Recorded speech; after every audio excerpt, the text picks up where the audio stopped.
일본이 반도체 소재를 수출 규제한 데 이어서 안보상 우호국인 백색 국가에서 우리나라를 제외하는 경제 보복을 기정사실화하며 우려의 목소리가 커지고 있는데요. 오는 18일이 추가 보복의 분기점이 될 것으로 보입니다. 네, 그 배경부터 전망까지 짚어보도록 하죠. 김대호의 경제읽기, 오늘도 김대호 경제학 박사와 함께합니다. 어서 오십시오. 네, 오늘 저희가 이야기 나눌 주제 안혜경 앵커가 정리하겠습니다. 네, 오는 18일 목요일이죠. 우리 대법원의 강제징용 배상 판결과 관련해서 일본이 제3국 중재위원회를 구성하자며 우리 정부의 답변을 요청한 시한입니다. 일본이 일방적으로 정한 데드라인인 셈인데요. 이에 대해서 우리 정부는 응할 뜻이 없는 것으로 알려지고 있습니다. 이 때문에 일본이 이를 명분으로 추가 규제 카드를 꺼낼 수 있다, 이런 관측이 나오는데요. 일본이 정한 이 시한은 일본의 참의원 선거를 코앞에 둔 시점이기도 합니다. 선거날은 오는 21일인데요. 이렇게 한국을 압박하면서 표를 결집하겠다, 이런 의도가 읽히는데 아베 내각 지지율은 오히려 하락세를 보이고 있습니다. 한 일본 언론이 진행한 여론조사에 따르면요, 아베 내각의 지지율은 한 주 전보다 7%포인트 떨어지면서 경제 보복이 별다른 효과가 없다, 이런 분석이 나오고 있습니다. 자, 한편 오는 23일과 24일에는 세계무역기구 일반이사회에서 일본의 수출 규제 문제가 정식 의제로 논의됩니다. 정부는 이 자리에서 수출 규제 조치의 문제점과 부당성을 적극적으로 설명할 방침인데요. 국제사회의 지지를 얻기 위해서 한일 양국이 아주 치열한 외교전을 펼칠 것으로 보입니다. 일본은 지난 주말 실무자간 회의에서 한국을 안보상 우호국가인 백색 국가에서 제외하겠다, 이렇게 밝혔습니다. 의견 수렴 등 절차를 거치면 8월 중순 이후가 될 가능성이 큰데요. 이렇게 백색 국가에서 제외가 되면 규제 대상 품목이 크게 확대됩니다. 이 때문에 산업부는 오늘 일본의 백색 국가 제외 조치에 대한 반박 논리를 마련 중이라고 밝혔습니다. 자, 이렇게 일본의 경제 보복 조치의 분기점들이 다가오면서 주요 그룹들은 여러 예상 시나리오를 만들면서 대응 전략을 세우는데 아주 바쁜 모습입니다. 일본 출장을 다녀온 이재용 삼성전자 부회장, 긴급 사장단 회의를 열고 반도체뿐만 아니라 스마트폰과 또 가전까지 비상대책 마련을 주문했습니다. 지금까지 경제읽기 브리핑이었습니다. 네, 브리핑 듣고 왔습니다. 이재용 삼성전자 부회장의 행보가 좀 바쁘네요. 비상경영 선언도 하고요. 일단 이 행보에 어떤 의미가 담겨 있다고 봐야 될까요? 예, 이재용 부회장이 일본을 방문하고 돌아왔지 않습니까? 예. 일본의 수출 규제가 시작된 이후에 이 부품 소재 규제를 한번 뚫어보겠다 해서 대통령과의 면담도 유보한 채 일본을 다녀왔어요. 예. 들어오는 공항에서 특별한 말을 하지 않았습니다. 근데 들어오자마자 그 다음 날, 그러니까 지난 주말이죠. 지난 주말에 삼성전자의 관계자들 관계 사장단 회의를 개최를 하면서 이 자리에서 컨틴전시 프로그램을 짜라. 비상대책을 좀 마련하라. 이것은 추측건데 일본에 가서 보니까 이 사태가 오늘 내일 문제로 끝날 것 같지가 않다. 예. 그러니까 종합적으로 좀 대책이 필요하다. 예. 그다음에 지금 현재 일본이 한국에 수출 규제하고 있는 이 품목, 이것도 에칭가스로부터 현재는 3가지 종목이지만 이것이 더 늘어날 수 있다. 그렇게 되면 현재 반도체뿐만 아니라 스마트폰, 가전 이런 부분도 직격탄을 받을 수가 있다. 그런 면에서 비상대책을 세운 것으로 비상대책을 주문한 것으로 볼 수 있습니다. 예, 사실은 이재용 부회장이 이제 일본에 다녀와서 어떤 좀 실마리를 찾을 수 있지 않을까 기대를 했는데 일단은 뭐 비상 경영이라는 선택을 했고 실무 협의 같은 경우에도 저희가 이제 풀릴 수 있는 실마리의 어떤 시작점으로 기대를 했었는데 뭐 오히려 백색 국가 명단에서 제외하겠다, 이런 부분을 좀 더 강행하겠다는 의지를 확인하는 자리였습니다. 현실화가 된다면 이것이 우리나라에는 어느 정도의 타격을 주게 될까요? 사실 지금 현재 일본이 한국에 대해서 가하고 있는 이 수출 규제 조처는 저 백색 국가 리스트 해제의 한 부분에 불과한 것이에요. 그러니까 아주 간단한 단계일 수가 있는 거예요. 지금 우리는 굉장히 고통을 받고 있지만은 백색 국가를 지정할 경우에 그런 어떤 우리 주요 전략 묵자 1,112개를 예. 바로 가져올 수가 없게 되는 겁니다. 현재 지금은 에칭가스, 그다음에 이 포토 레지스터, 감광제라고 그러죠. 예.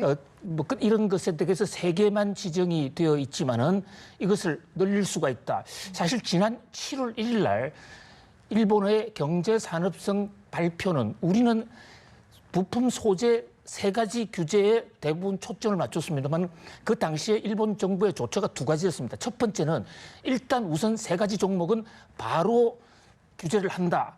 그리고 또 하나 백색 리스트에서 빼는 문제도 7월 1일 날 공표가 됐던 거예요. 예. 그래서 지금 이 공청회가 진행이 되고 있습니다. 한국을 백색 국가 리스트에서 빼는 문제에 대해서 이의가 있는 사람들, 예. 이의가 있는 업체들은 지금 현재 이의 신청을 하도록 돼 있어요. 그 이의 신청이 쭉 끝나고 나면 예. 현재 전문가들 주장으로는 아마도 8월 말경에 본격적으로 1000개 종목 이상을 본격적으로 때리지 않겠느냐 예. 이랬지 않습니까? 지난 주말에 김현종 우리 그 안보 차장도 미국을 갔습니다마는 예. 미국이 중재하겠다는 우리 현 단계에서 중재하지 않겠다라는 입장을 분명히 했죠. 예. 특히 지금 화면에 나오고 있는 저 데모, 저것은 한일 경제사 아니면 한일 역사에서 가장 일본의 무례한 장면이고 좀 우리로서는 좀 치욕적인 장면이 아닌가 싶습니다. 예.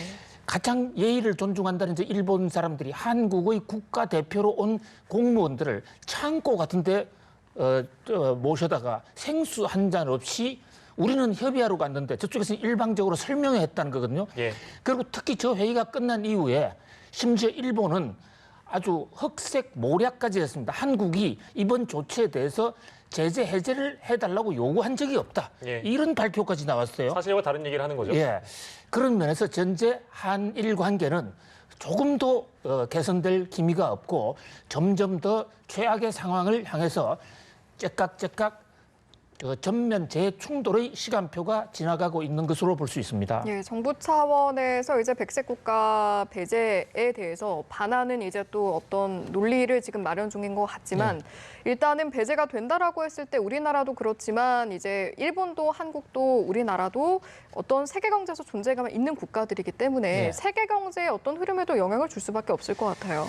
그렇습니다. 지금 1000개 이상의 그 부품 품목들을 한국이 갑자기 받지 못한다면 예.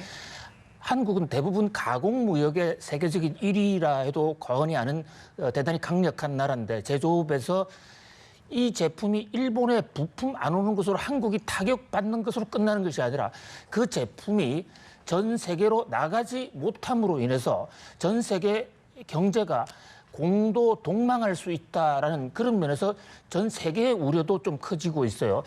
비근한 예로 우리가 70년대 초반에 이 아랍 국가들이 이스라엘이 아랍을 침공했을 때 아랍 국가들이 석유를 경제 전쟁으로 간주를 해서 석유를 제대로 팔지 않은 적이 있습니다. 그 당시에 국제 유가가 큰 폭으로 올랐습니다. 그래서 이스라엘만 피해 본 것도 아니고 미국만 피해 본 것도 아니고 그 당시에 세계 경제 전체가 마이너스 성장으로 갔고 현재 경제사에서는 그 당시에 오일 쇼크 때문에 세계 경제의 성장이 10년 정도 후퇴했다 이렇게 볼 수 있는 것이거든요. 네. 그래서 정말로 백색 국가 전부 다 한국을 리스트에서 빼고 1000개 이상 종목 부품을 공급하지 않는다 그러면 예. 일시적으로 한국 제조업에 아노미 현상이 생길 것이고 전 세계 수급 체제가 깨질 수도 있는 그런 어떤 우려가 제기되고 있습니다. 네. 이 한일 간의 지금 이런 상황들이 장기적으로 봤을 때는 세계 경제에 미칠 영향이 적지 않다 이렇게 말씀을 해주셨는데 메모리 반도체 얘기 좀 해보겠습니다. 메모리 반도체가 그 가격이 굉장히 쌌었는데 예. 이제 반등을 해가지고 비싸지고 있다고 들었습니다. 그렇습니다. 예, 지금 어떻게 된 겁니까? 예, 이 메모리 반도체, 이제 반도체가 메모리와 비메모리가 있는데 예. 저 메모리가 조금 질이 좀 떨어지는 거예요. 예. 그러니까 단순 저장용이다 이런 얘기인데 우리나라가 저 메모리를 제일 많이 만들고 세계 1위의 생산국입니다. 예. 일본이 7월 1일 날 수출 규제 조처 한국에 대해서 저 반도체 메모리 반도체에 들어가는 부품 소재를 공급하지 않겠다고 한 이후에 지금 국제 시장에서 메모리 반도체 가격이 폭등을 하고 있습니다. 10% 이상 지금 올랐어요. 예. 자, 얼핏 보면 이 대목은 우리 입장에서는 우리나라의 경제가 지금 반도체 가격이 떨어지는 바람에 한국 경제가 잘 안 된다. 그것이 일반적인 지적이었지 않습니까? 반도체 가격이 떨어지니까 반도체 수출을 해서 벌어들이는 돈이 적고 그러는 바람에 한국 경제가 버틀러기에 빠졌다 이랬습니다. 우리가 지금 반도체 수출이 전체 수출에 차지하는 비중이 23에서 25% 정도 돼요. 그러면 일견 반도체 가격이 오르면 우리나라의 반도체 수입 수출 금액이 늘어날 수가 있습니다. 그런데 자세한 내용을 보면 반도체 가격이 왜 올랐느냐, 메모리 반도체 가격이 왜 올랐느냐, 한국으로부터의 공급이 떨어질 것 같은 우려란 말이죠. 그러면 전 세계 반도체 가격은 오르겠지만은 저 지금 반도체 전문기관들의 분석에 따르면 한국의 반도체는 안 팔릴 것이다. 그만큼 판매량이 줄어들 것이다. 가격이 10% 오른다 그러면 한국에서 수출하는 양은 40%, 50% 줄어들 수 있다. 그런 면에서 지금 생기고 있는 저 반도체 가격 상승은 우리 경제에 특히 삼성전자나 SK하이닉스에 좋은 게 아니라 아주 직격탄으로 나쁘다라는 것을 보여주는 것이고 일본의 이 부품 소재 수출 규제가 한국 반도체 수출을 격감시킬 수 있다는 그런 세계 반도체 업계에 우려를 드러낸 것이라는 점에서 매우 심각한 것이라 볼 수 있습니다. 예, 알겠습니다. 어떤 반도체 가격 상승의 배경을 저희가 짚어봤고요. 다음으로 짚어볼 부분은 저희가 이제 일본 정부, 일본 언론 이야기는 했는데 일본 기업에서도 지금 한 가지 이야기가 나온 것이 유니클로에서 한국인들의 불매운동 그렇게 오래가지 않을 것이다. 이런 이야기가 나왔더라고요. 참 그 오만한 얘기죠. 우리 국민들이 상처를 많이 받았을 것으로 생각되는데요. 유니클로 하면 우리나라에서 가장 잘 나가는, 뭐 세계적으로 가장 잘 나가는 의류 이 패스트 판매점입니다. 규격 같은 의류를 만들어 가지고 착착착 이렇게 순식간에 이렇게 파는 싸게 파는 회사인데 저 회사의 본사에서 지난 주말에 비상 대책회의가 열렸어요. 자, 일본 제품 불매 운동을 하니까 별 문제 없나? 거기에 이 유니클로 CFO가 지금 한국에서 불매 운동이 벌어지고 있어서 조금 매출이 줄어드는데 오래 가지 않을 것이다. 걱정 없습니다. 이런 얘기가 일본 언론에 대해서 특별히 된 거예요. 일본 이 유니클로뿐만이 아니라 지금 일본 각 한국에 와 있었던 특파원들이나 이런 사람들이 한국에 여러 차례 불매 운동을 했지만 한국 사람들은 쉽게 달아오르고 쉽게 꺼져서 한국 불매 운동은 전혀 걱정할 게 없다. 조금만 지나면 아무런 쇼크가 없다. 일본 경제에는 아무런 타격이 없다. 이런 거예요. 자, 유니클로라는 회사는 한국에 들어오는 과정에서는 일본 유니클로 본사가 51%를 출자하고 한국의 롯데쇼핑이 49%를 출자해 놓은 회사예요. 그러다 보니까 이제 한국에서는 유니클로에 대한 이 적개심이 롯데로까지 번지는 이런 현상을 빚어지고 있는데 자, 어떻게 보면 이제 일본에서는 한국의 불매 운동을 조롱하고 있는 것이죠. 그런 면에서 참 가슴이 아프고 우리도 여러 가지로 생각을 해봐야 될 점이 많다고 봅니다. 그 불매 운동 이야기가 나온 김에요. 일각에서는 이제 불매 운동을 하는 것보다 일본 여행을 안 가는 것이 오히려 효과가 있을 것이다. 이런 이야기가 나오고 있는데요.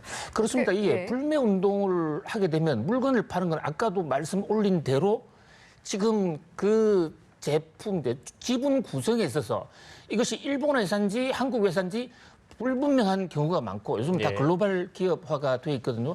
또 서로 일본 회사라 하더라도 그 원자재를 한국에서 가져오거나 한국에서 제조해가지고 일본 이름을 붙여서 나오는 경우도 있거든요.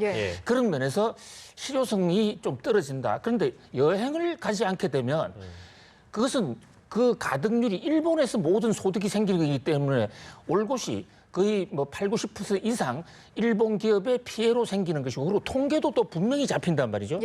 그런 면에서 좀 일본 여행을 자제하는 것이 옳지 않으냐. 그런데 일본에서 한국으로 지금 여행 오는 그 숫자 보다도 우리가 일본 가서는 숫자가 훨씬 큽니다.